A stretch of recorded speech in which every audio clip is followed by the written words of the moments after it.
Sveiki! Kaip ir visuomet tokiu metu, sekmadienį su jumis sveikinasi laida Ne vienas kelyje.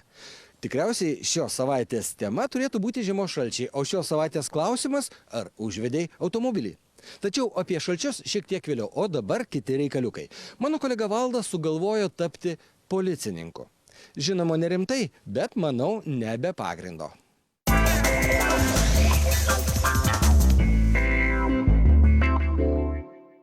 Praėjusiais metais aš nekarto nemačiau kelių policininko montuojančio automobilių greitį sostinės gatvėse. Gal dėl to mes Vilniaus vairuotojai ir ėmėme lakstyti bele kokiu greičiu.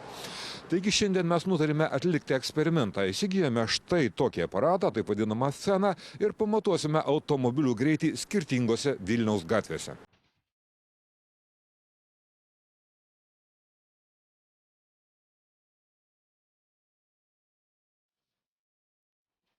Ir štai dabar mes esame sostinės Mokslininkų gatvėje, automobilių srautas pakankamai didelis, greitis ribojimas iki 40 km per valandą. Įsitraukiu savo aparatą, pasislėpiu krūmuose, kaip tikras senas policininkas ir matuosiu greitį.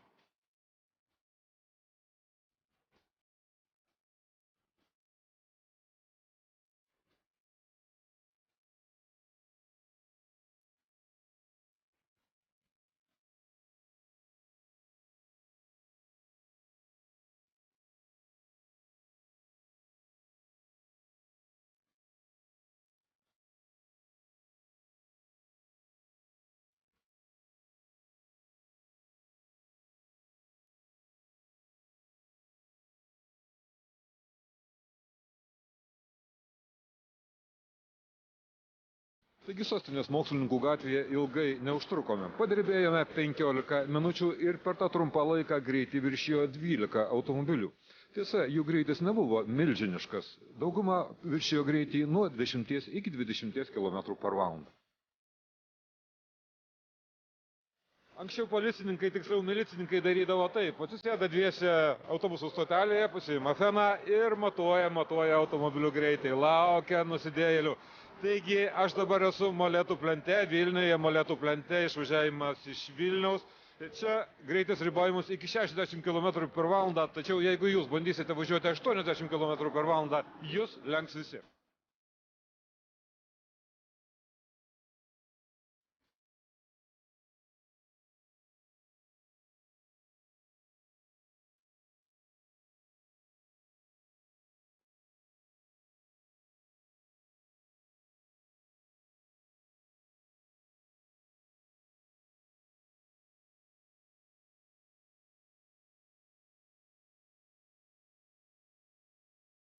Ir štai Molėtų plento rezultatai. Didesnis, geresnis kelias, greitis taip pat didesnis.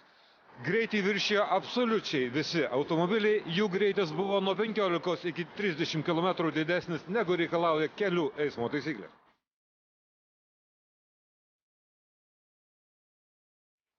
Viena iš pagrindinių sostinės arterijų Geležinio Vilko gatvėje greitis daugumoje vietų yra 80 km per valandą, tačiau yra viena vieta, kur pėsčiųjų perėja ir greitis ribojimas iki 50 km per valandą. Perėja yra velniškai pavojinga ir tiesą sakant, jos tikrai neturėtų čia būti, tačiau imsime ir pamatuosime, kaip vairuotojai čia laikosi kelių eismo taisyklių reikalavimų.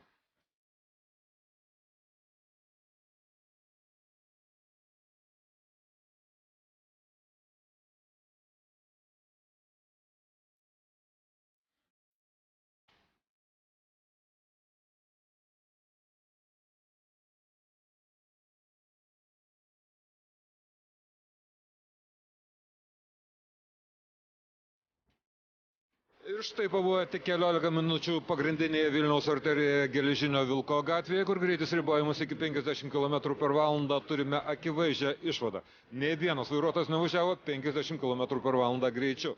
Daugumos automobilių greitis siekia 60-80 km per valandą. Taigi perfrazavus garsiąją Ostapo Benderio frazę, pėsčiųjų vaikščiojimas pačių pėsčiųjų reikalas.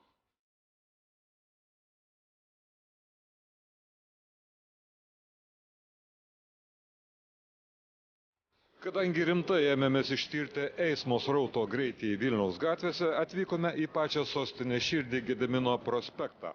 Čia pėsčiųjų zona. Greitis ribojimas iki 20 km per valandą.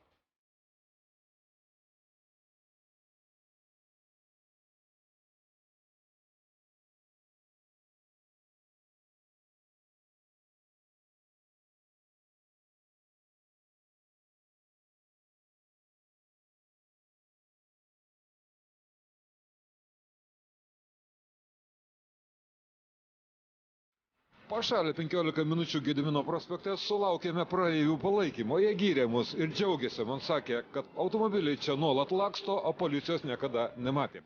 Tačiau reziumė yra toks. Mums vairuotojams Vilniuje nieko nėra švento. Skubame, lekiame per perėjas, gyvenamasias zonas ir taip toliau. Visi viršėjame greitį 20-30 km per valandą, na, o dabar važiuojame į Vilniaus kelių policiją ir paklausime, kodėl. Kodėl kelių policija nedirba, o mes turime matuoti greitį sostinės gatvėse.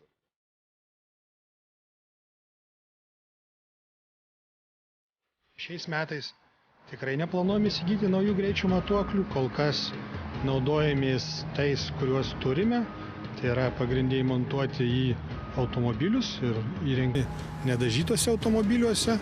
Taip pat vis dar naudojam, kur kėdė automobilyje yra, vadinamieji stacionarūs greičio matuokliai.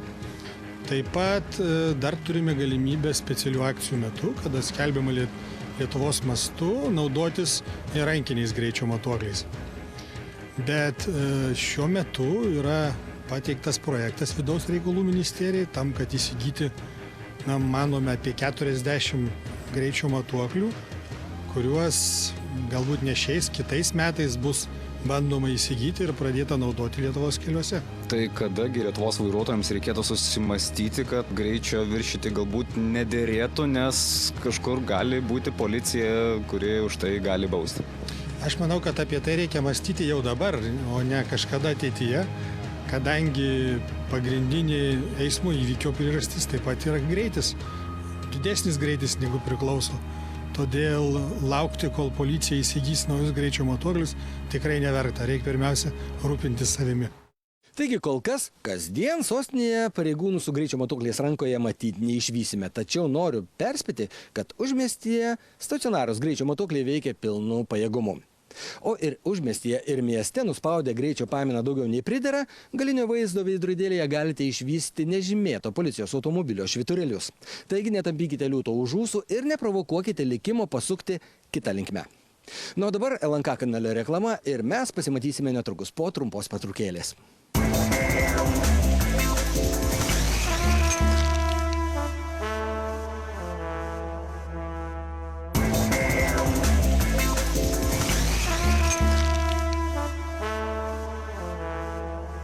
Tęsime laidą ir dabar jau skirsime duoklę šalčiams. Ir šioje nuolatinėje rubrikoje patarsime vairuotojams, kaip sumažinti jos sukeliamus nepatogumus.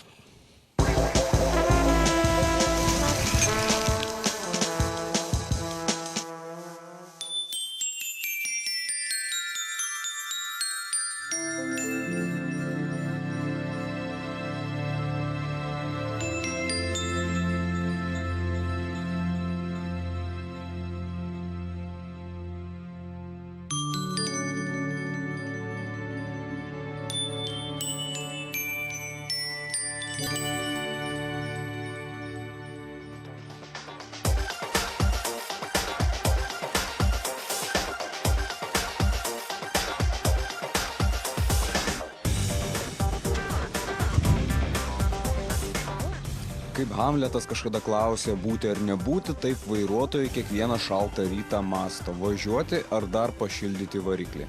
Gerai, kad šis klausimas nėra retorinis ir jį gali atsakyti specialistai.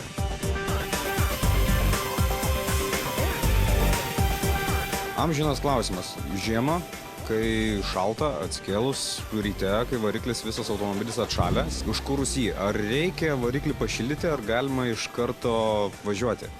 Tai čia būtina, turbūt būtina tepalas, alyva tiksliau, kai jinai yra šalta, jinai yra labai tiršta ir jinai visa, kol dar buvo šiltas variklis, jinai subėgo į variklio apačią. Jūs užkūrėte, alyva yra dar vis tiršta, jinai nepakyla į reikiamas vietas, kad teptų tą variklį.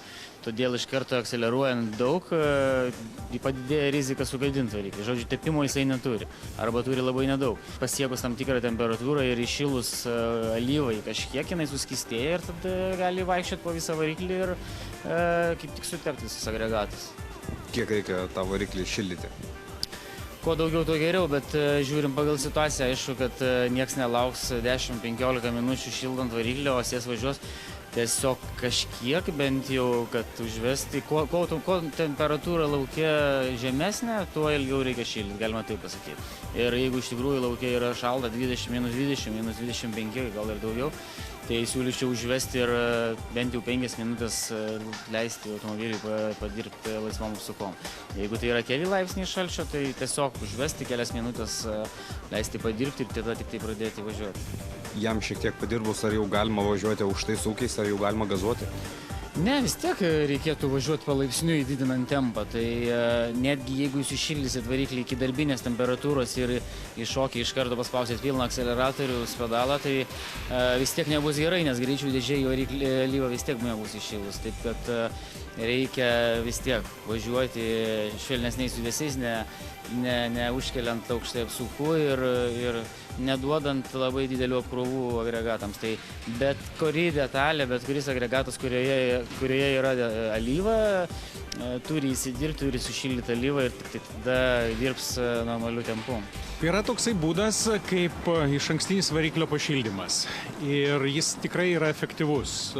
Mūsų skandinavai tuo naudojasi daugiau kaip 50 metų ir jie mano, kad pašildytas variklis yra geriau negu šaltas. Žinoma, galima važiuoti ir su šaltu varikliu, tačiau pašildžius variklį mes akivaizdžiai pamatysime ir kuro sąnaudų ekonomiją, o galų gale atsisėsti į šiltą automobilį yra visiškai kas kita negu drebėti jame sušalus.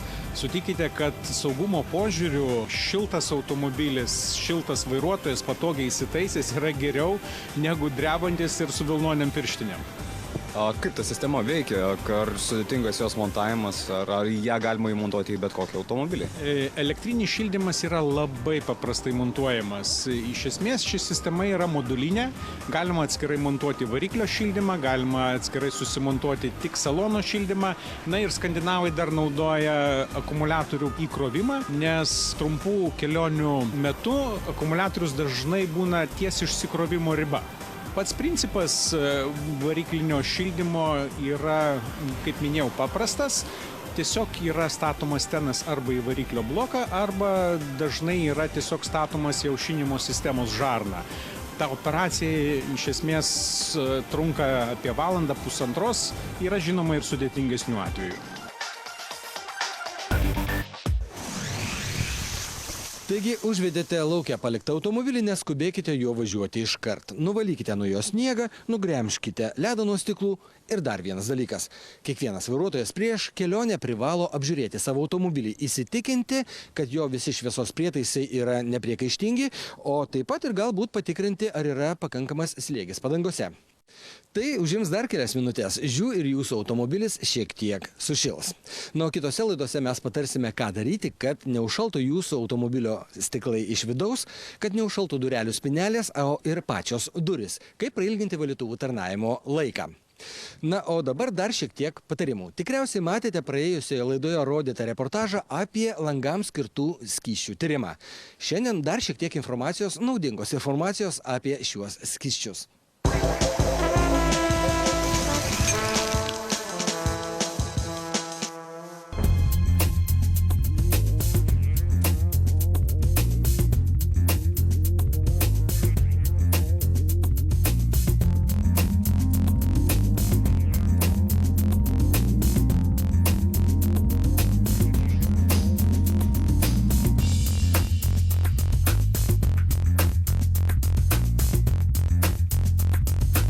Parduotuvėse parduodama ne tik langų skysčiai, bet ir koncentratai, kur siekia temperatūra berods 80 laipsnių. Gal koncentratą pirkti yra pigiau, juk jį galima praskiesti vandenį?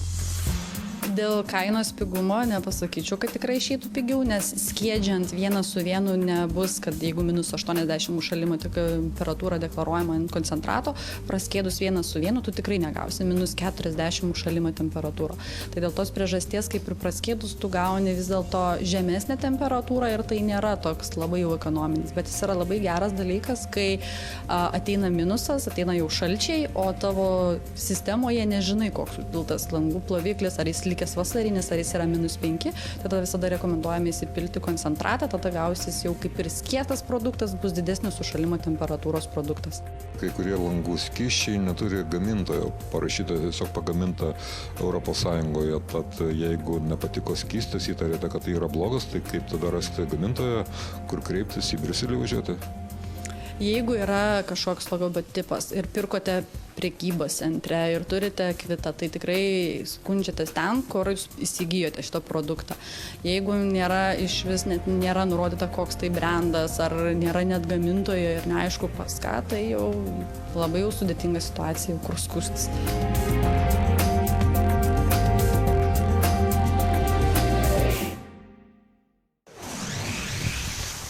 Na, o dabar tradicinė rubrika, kurioje laida Ne vienas kelyje kartu su Lietuvos ralio čempionu ir mūsų laidos saugaus vairavimo instruktoriumi Vytautu Švedu padeda žiūrovams, vairuotojams atsikratyti jų mažų bėdelių, vairavimo ydų ir tapti geresniais vairuotojais.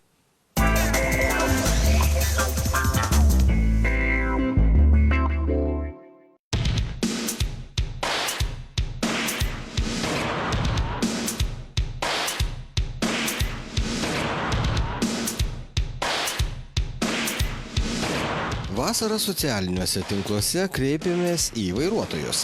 Turite ydų, kažkas jums nepavyksta prie vairo, o gal šeimos nariai, draugai, vairuodami kažką daro ne taip, kaip reikia, praneškite mums, o mes pakviesime į pamokas Panevėžio darbo rinkos mokymo centre, leisime jums pajusti, kaip vairuojate, kodėl taip vairuojate, kodėl vairuoti taip nereikėtų ir kaip vairuoti teisingai. Jums padės pats geriausias saugos vairavimo instruktorius Lietuvos ralio čempionas Vytautas Švedas.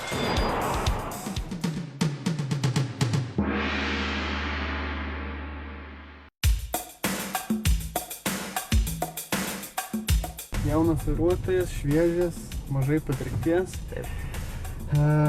Kokį klausimą man iš karto turėtum ir ką galima būtų tau padėti pirminiai fazėje, tu man papasakok. Kadangi aš dar kleo lapas ir man automobilis nėra labai galingas, aš nevertinu kitų automobilių greičio ir savo pačios mašinos galingumo. Tai man yra labai sudėtinga, pavyzdžiui, išvažiuoti iš šalutinį į pagrindinį, kada srautas automobilių yra labai didelis. Ir kada aš laukiu tinkamo momento, mane dažniausiai labai daug mašinų užpypina. Suprat. Tai aišku, čia yra ir tavo nepatyrimo. Kažkiek tai stoka, kad kartais tu įvažiuoji į tą kelią, kai jisai yra pakankamai pilnas ir pakankamai eismas aktyvus ir gal neatsirenki tos geriausios vietos, kada tą padaryti. Tai aišku, šitų dalykų išmokinti turbūt, kad yra sunkoka, bet šitą tave išmokins patirtis. Tai mes šiandien ir pabandysime pažiūrėti, kad jeigu dabar tu išvažinėji iš savo kiemo, iš savo, vadinkim, šalutinio kelio į apkrautą pagrindinį kelią gerų sukibimų vasarą, kai nėra šlapia, kai nėra plikledžio, kai nėra lietaus. Ir kitą kartelį pabandysime visiškai kitokiam sąlygom, slidžių plikledžių. Tai pasipratinimas, paieškojimas to geriausio momento, kada sprendžiama arba.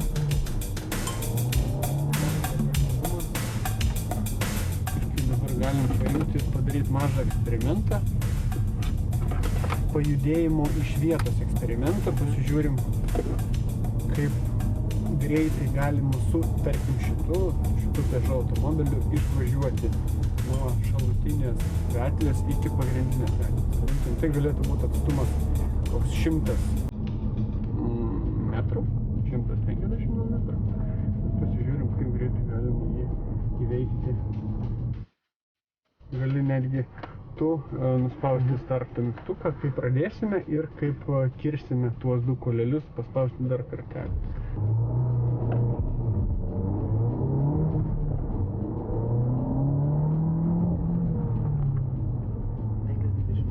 5:28. Tai yra laiko tarpas, per kurį mes turėtumėm spėti įsilieti į tą mūsų eismą. Ir dabar tada dar kartelį pabandom tą padaryti ant slidžios kelio dangos. Priekiniai ratai užvažiuojant slidumo, pamėginkim.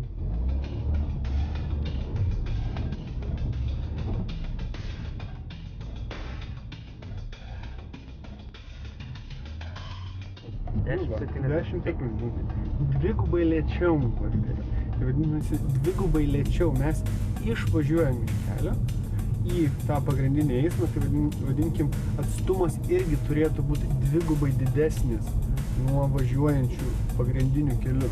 Tai yra labai daug. Jeigu mums pakankamai sunkiai sekasi dabar išvažiuoti, tai vadinkim žiemą, mes tikrai turim pasitreniruoti, pasimokinti išvažiuoti iš vietos, turėti gerą apavą, geras žieminės padangas tam, kad mes galėtumėm be rizikos išvažiuoti ir išsilieti į eismą. Tai dabar tada pabandom, pasižiūrim, kaip tau tas sekasi.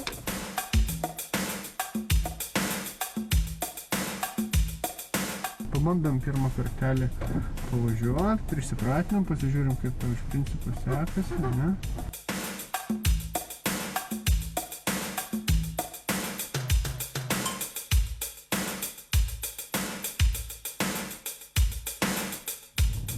Gerai.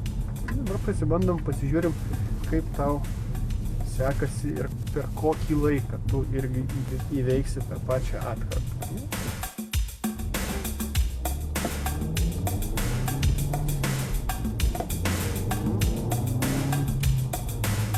Na jo, tai dabar mes 6 sekundės važiavome šitą atkarpą. Šiek tiek prasisuko priekiniai ratai. Tas priekinių ratų prasisukimas, jisai nelemia greitėjimą. Ne? Tai reikia stengtis gal šiek tiek vėliau atleisti stangą, kad automobilį temptų į priekį ir kad ratai neprasisuktų. Be abejo, antrą pavarą jungti irgi sekėsi nesklandžiausiai. 1 sekundė atrodo ar daug.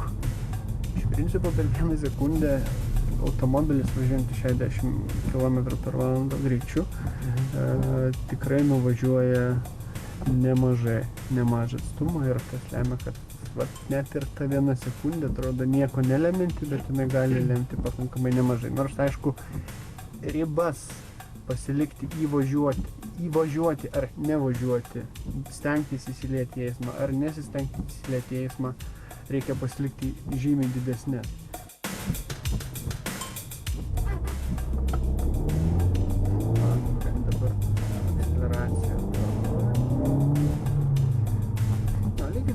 Tos pačios 6 sekundės, bet atrodo tas pats, vis atrodo ratai neprasisuko, mes pajudėjom iš vietos tikrai žymiai greičiau.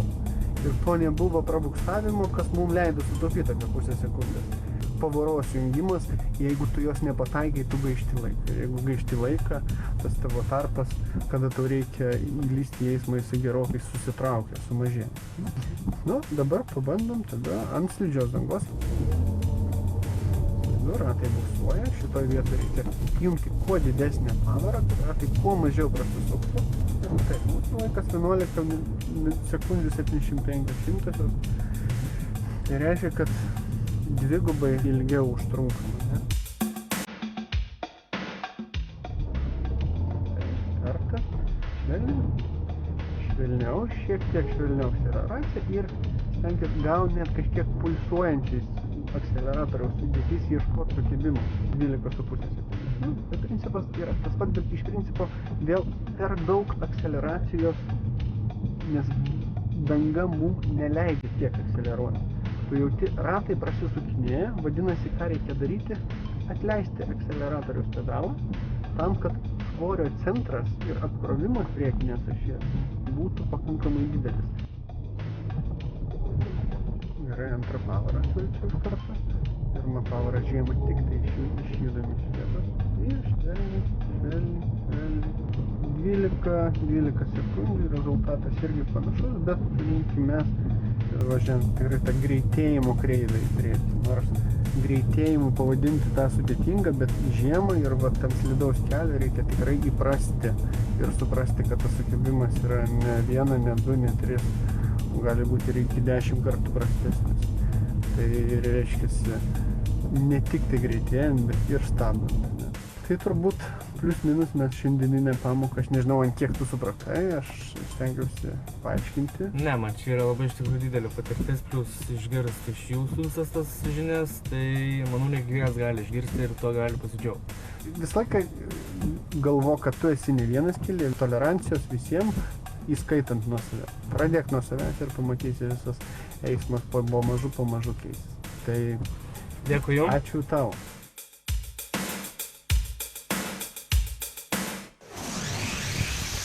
Na, o laidos pabaigoje dar vienas trumpas reportažėlis. Šįkart kelininkų patarimai vairuotojams. Apie dalykus, apie kuriuos mes kartais net nesusimastome, nepagalvojame.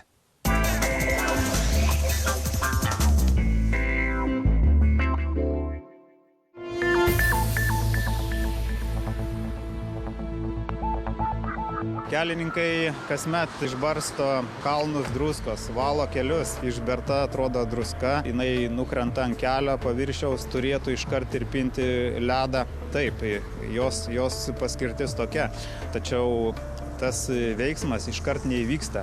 Pabarsčius druską praeina tam tikras laikotarpis, kai tas sniego sluoksnis arba ledo sluoksnis yra ištirpinamas.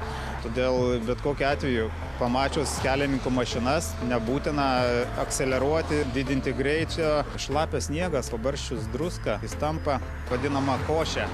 O ta šlapio sniego košė yra labai pavojinga tuo atveju, jeigu automobilių protektoriaus gylis yra nepakankamas, netgi neleistinas. Todėl pakibę ratai nespės išstumti sniego šlapio ir automobilis gali slysti savo kryptim. Pasirinkite saugų, o ne maksimaliai leistiną greitį. Saugų greitį, kuris tikrai jūs nuves iki kelionės tikslo.